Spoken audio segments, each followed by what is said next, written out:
Welcome back to A Closer Look. Imagine waking up every morning to get ready to go to work, as a lot of us do, but the only difference is you're homeless. Unfortunately, this scenario is the reality for some people not only nationwide, but in our own community. Mary Riley, Community Programs Administrator with the city, is here to tell us what we can do to help. Thank you for joining us here today. Thank you for having me. Now, Mary, who are the homeless in our city? You'd be surprised. A lot of our homeless are people like you and me who are just paycheck to paycheck, but don't have the funds to be able to sustain housing. They're working, but just can't make enough to have a mortgage or make the rent payments that are needed. There are other homeless too who are suffering from mental health or serious illnesses and have spent all of their money on medical cost and just can't afford to sustain themselves in any kind of housing. I think a lot of people have a vision that a homeless person has perhaps done something to maybe put themselves in the situation they're in, but that is just not always the case, as we know. No, not at all. Most of the time, the folks that we're seeing with CAST, our Chesapeake area shelter team, are folks that really are working and just have not been able to, have had life circumstances. Maybe it's been medical bills for their children, or maybe it's been, you know, expenses that they've had that have cost so much that they just can't afford. They lost their house or they weren't able to keep up a rent payment and now are either having to live in their car or live on the street. So those are some of the things that could happen to someone that would lead them to be homeless. And a lot of people, I would think, that have a job, we may not even know who they are. They may be a coworker or someone because, of course, they probably don't want you to know that that's their situation. Exactly. There are so many folks out there like that, and I wish that we had a good handle on who those folks are because they're suffering internally and really could get some help if we were able to know them. But the folks that we are seeing, the ones like I mentioned that are living in their cars or on the street, we are trying to find services for them, trying to find housing, employment. Some just don't feel like that they can keep a job, but others do want to work and just are relying on folks to help them to find that work.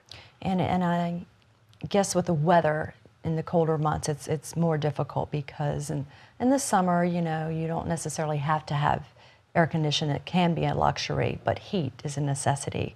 So that's more of a challenge for someone. And that's true, but also in the summer, folks suffer from the heat. That's true. It can be very hot. A lot of times it's worse in the summer for folks because there are shelters like CAST that are open during the winter, but there isn't anything during the summer.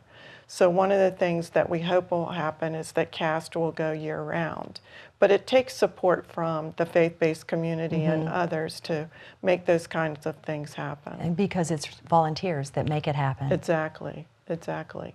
And we do need more volunteers in our community, more that are willing to reach out to our homeless and help them to succeed and get off the streets. So if I were to ask, what can someone do to help the homeless? Volunteering would probably be one of the biggest needs. That would be the number one. Get your church involved or get yourself involved with another church, or churches can partner together to provide a week of sheltering for the homeless. It's not that hard. It's very easy and so gratifying because these folks are so thankful to have a warm place to sleep at night and food to eat at dinner time. So it's very easy. The other thing is that, like I mentioned earlier, we do have folks living in their cars. So there are groups that are going out to make sure that they're getting food or that they have the things that they need, trying to help support them, because many of them won't leave their cars to go to the winter shelter. And that's sort of probably their safe place in regard to like their personal items are Exactly. there. Now, if I were to know someone, or if I didn't know someone who was in that situation, what type of, I guess you would call it a care kit or care package would be something that would be helpful to someone who is homeless? Toiletry items, a bottle of water, a package of nabs, all of that, tissues, things like that, that you would find comforting in a hotel room. We try to bag those up and distribute them to the homeless in their cars or those that are on the street. Now we are seeing more folks in CAST than we've ever seen, so we're at our max and having to turn folks away. So it would be nice to have those comfort kits to be able to hand someone instead of saying, well, no, you just can't get on the bus. What about gift cards? Is that sometimes appropriate, or does it just depend? I think it does depend. We don't suggest that folks do that. It's better if you want to bring them a meal. A lot of times gift cards don't get used in the proper way. So if you brought them a meal or you brought them a bag, with different toiletry items in it, it would be much better. Is it okay to ask somebody what they need? Yes, yes, of course.